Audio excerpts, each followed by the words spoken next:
Hello, welcome to another Monkey Telephone review. My name is Ernie.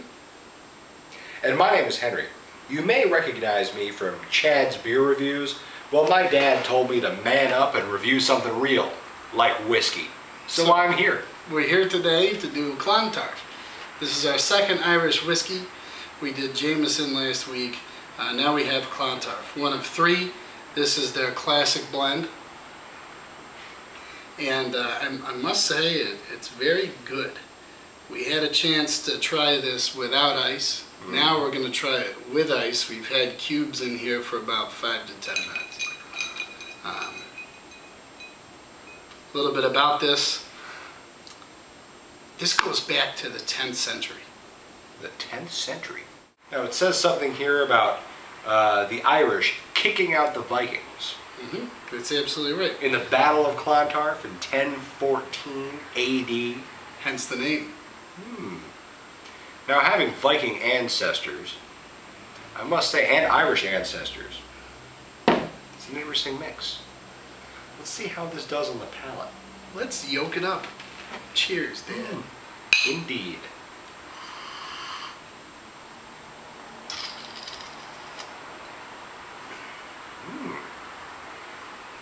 I like it. This is different. I mean, Irish whiskeys, there's not a whole lot of them. There's a good selection, some variation between. I think Jameson being really the standard, the most popular in the world by far, it's a great comparison, right? It's a great point of reference. Now, Clontarf is not as smooth, and I think that is because of the nuttier, somewhat buttery flavor of it, and there's a small spike of that I think is pretty interesting. It's a good dynamic taste. It's something I think is a step up in quality from Jameson, and it's priced, accordingly.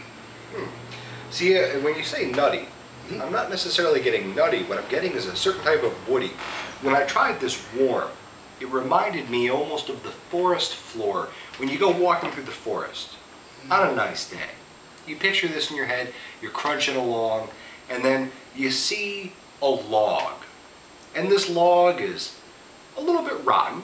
You can see the exposed yellowy wood that's fibrous and fluffy. The kind where if you kicked it, it would be soft and a little poof would come out. That's what I get in this. Yeah, interesting. And in the warm version of this, it was strong, it was solid, with ice in it.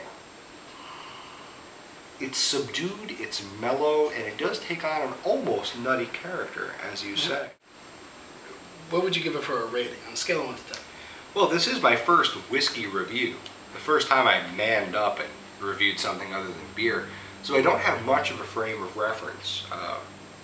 I like this. I think it's very good. I'm also a Scotch drinker, though. So this is it's tough. I want to say it's at least an 8 because it's very good. Yeah, it's tasty. But I don't know if I want to go past 9. Or on my beer reviews, an 8-point smiley face. An 8-point smiley face. It's higher than 8-point crocodile. Yeah. It's higher than 8-point crescent moon. Taco. But 8-point taco. Maybe, yes, 8-point taco. Yeah. I think as a Scotch drinker, you can appreciate this. Irish whiskeys having their smoother and what makes them quite different from Scotch. This has a flavored dynamic that reminds me more of Scotch than almost any other Irish whiskey.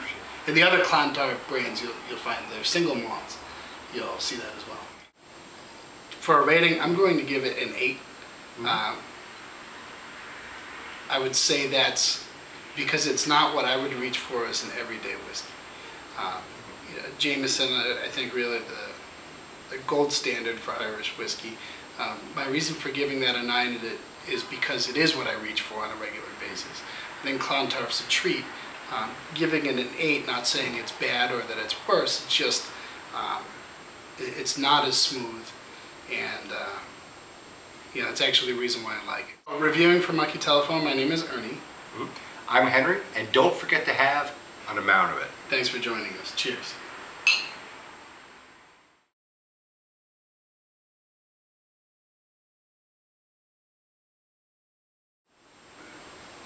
We here at Monkey Telephone love whiskey. Good whiskey, of course. And dads everywhere also love whiskey. So this Father's Day, enjoy some whiskey with your dad.